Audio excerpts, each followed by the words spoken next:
여러분 안녕하세요. 하울림 독서입니다. 오늘도 예수님의 눈으로 읽어보도록 하겠습니다.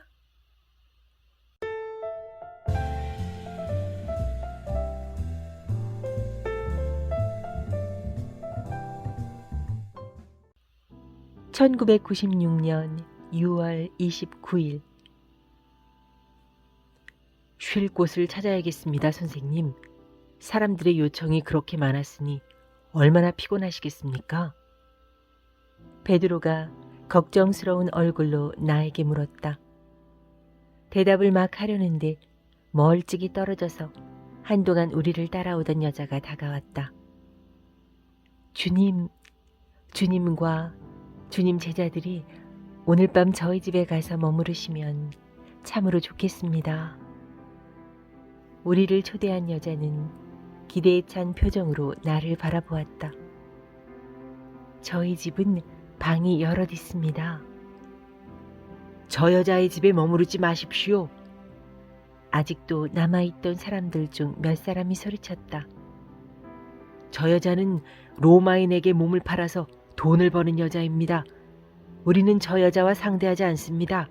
아주 더러운 여자입니다. 그들은 경멸에 찬 목소리로 떠들어댔다.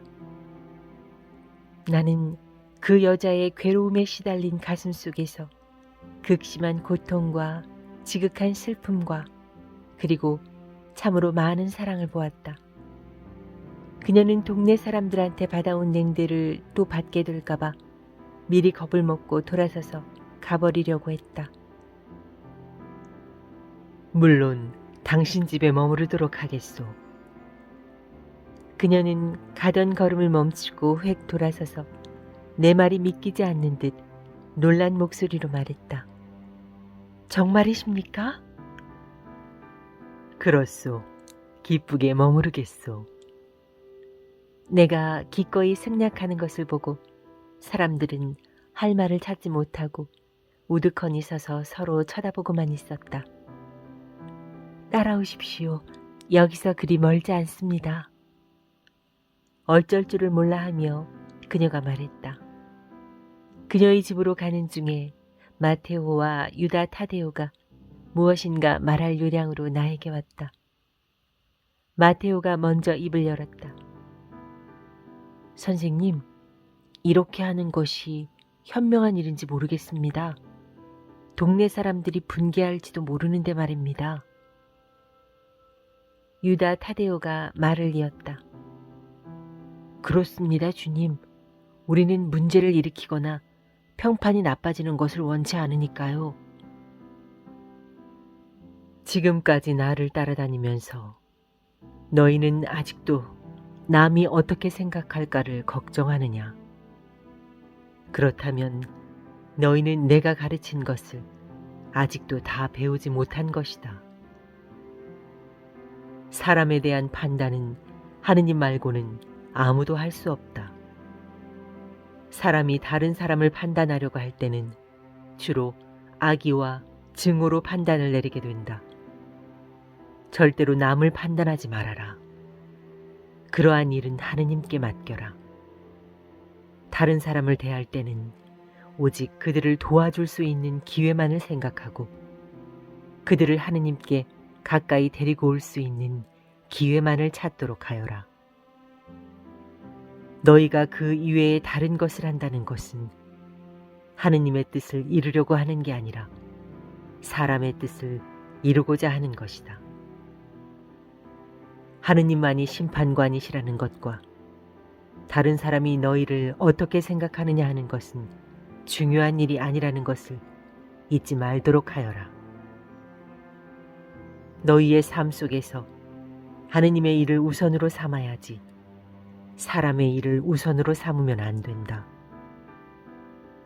하느님의 일을 소홀히 하지 않고서는 그 두 가지 일을 한꺼번에 할 수 없는 것이다. 그러니 언제나 하느님을 첫째로 생각하여라. 마테오가 조심스럽게 대답했다. 주님, 저희의 의지는 너무 약합니다. 다른 사람들이 조금이라도 압력을 가하기만 하면 너무도 쉽게 포기하고 맙니다. 가슴으로 생각하기보다 머리로 생각하기가 십상이고요. 주님, 저희를 용서하시고 더 잘 깨달아 알 수 있도록 도와주십시오. 그래서 저희가 더욱더 주님을 닮을 수 있도록 해주십시오. 마테오야, 언젠가는 그러한 깨달음을 너희 마음속에서 만나게 될 것이다. 언젠가는 너희들을 사랑과 자비로 가득 채워주실 하느님의 성령으로 인해 너희 영혼들이 불붙을 것이다. 지금 너희가 추구하고는 있으나 아직 이해하지 못하는 그 모든 것을 어느 날인가는 다 알게 될 날이 올 것이다. 그날은 온 세상이 기억하는 날이 될 것이다. 그 순간 나는 어머니와 제자들이 함께 모여 있을 사랑이 가득 넘치는 그 방을 잠시 생각했다. 마테오와 유다 타데오는 어리둥절한 표정으로 나를 쳐다보았다. 장차 성령께서 그들을 축성하실 일에 대해 말하고 있는 줄을 그들은 알지 못했던 것이다. 1996년 6월 30일 우리는 그 여자의 집에 도착했다. 집으로 가는 길에 자기 이름이 유디트라고 말한 후에는 더 이상 아무 말도 하지 않았다. 그녀의 집은 높은 벽으로 둘러싸인 큰 집이었다. 그녀를 맞이하기 위해 대문으로 나온 두 하녀가 우리를 안내했다. 마음을 편하게 가지십시오. 이 집은 바로 여러분의 집입니다. 유디트의 안내를 받으며 우리는 큰 방으로 들어갔다. 제자들은 짐꾸러미를 하인들에게 주었는데 유다만은 자기 가방을 절대로 건네주지 않으려고 했다. 그 가방 속에는 사람들이 우리에게 준 기부금이 들어있기 때문이었다. 부엌으로 간 유디트가 하인들에게 하는 말이 들려왔다. 제일 좋은 음식을 장만하고 가장 좋은 포도주를 꺼내라. 특별한 손님이 오셨으니 최선을 다해 대접해드려야 한다. 저 손님들을 기쁘게 해드리고 싶구나. 하녀들 가운데 하나가 말했다.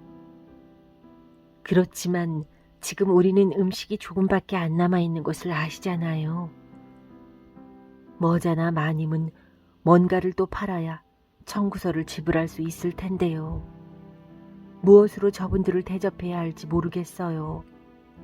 빵도 조금밖에 없고 우유도 조금밖에 없는걸요. 포도주는 아예 없고요. 상냥하면서도 약간 걱정스러운 목소리로 유디트가 말했다. 얘야, 여기 이 반지를 팔아서 제일 값진 포도주와 가장 맛있는 음식을 사오너라. 마님, 그것은 결혼 반지 아닙니까? 절대로 그건 파실 수 없습니다. 다른 하녀가 깜짝 놀라 소리쳤다. 이게 내가 가진 유일한 반지구나 하는 유디트의 목소리에 슬픔이 섞여 있었다. 남편에 대한 나의 사랑과 나에 대한 그의 사랑은 변함없이 남아있을 거야. 어서 가서 반지를 팔아 음식을 사오너라. 손님들이 시장하실 테니. 유디트. 큰 방에서 부르는 내 소리를 듣고 유디트는 두 하녀를 앞세우고 허겁지겁 방으로 들어왔다. 네, 주님. 유디트는 상기된 목소리로 대답했다. 유디트. 나는 다시 부르며 그녀의 사랑스럽고 온순한 얼굴을 쳐다보았다. 내 제자들과 나는 오늘 아침에 아주 좋은 식사를 했기 때문에 오늘 밤에는 빵하고 우유만 조금 먹으면 될 것 같소. 만약 우유와 빵이 있다면 말이요.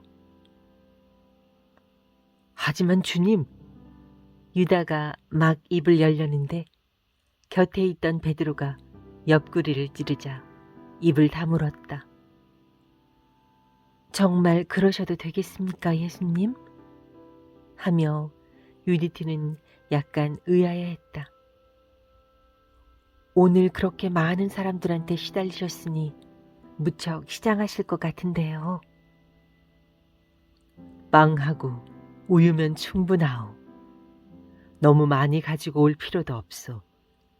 지금 내게 필요한 것은 음식보다도 휴식이요. 그리고 들어오면서 본 아름다운 정원을 당신과 함께 산책이나 했으면 좋겠소. 유디트는 하녀들을 돌아보고 말했다.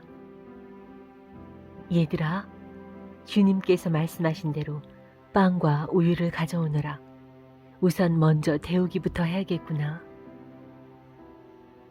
두 하녀는 돌아서서 다시 부엌으로 갔다. 정원으로 갑시다. 하며 나는 대문 쪽으로 천천히 걸어갔다. 향기로운 꽃 냄새가 공기 중에 가득했다. 그것은 내 아버지의 창조물이 지닌 향기였다. 유디트, 당신에게 고민이 있다는 것을 알고 있소. 내가 뭘 도와주면 좋겠소? 하고 물었다. 아닙니다, 주님. 저는 괜찮습니다. 제 걱정은 마십시오. 저보다도 주님의 도움을 더 필요로 하는 사람들이 많이 있습니다. 부끄러워하며 유디트가 대답했다. 나는 모든 사람들을 도와주러 온 것이요. 나에게 귀중하지 않은 사람은 아무도 없고 그 어떤 문제도 내가 도와주기에 너무 크거나 너무 작다고 할 수 없는 것이요. 당신이 내 도움을 받아야 할지 아닌지는 내가 결정하겠소. 나는 그녀에게 환하게 웃으면서 말했다. 그녀를 바라보며 자기 스스로를 심하게 혹평하는 수많은 사람들을 생각했고 가장 가치 있는 사람임에도 불구하고 자기 자신을 가장 가치 없는 사람으로 생각하는 사람들을 생각했다. 네, 오늘은 여기까지 읽도록 하겠습니다. 하울림 독서였습니다. 감사합니다. 사랑합니다.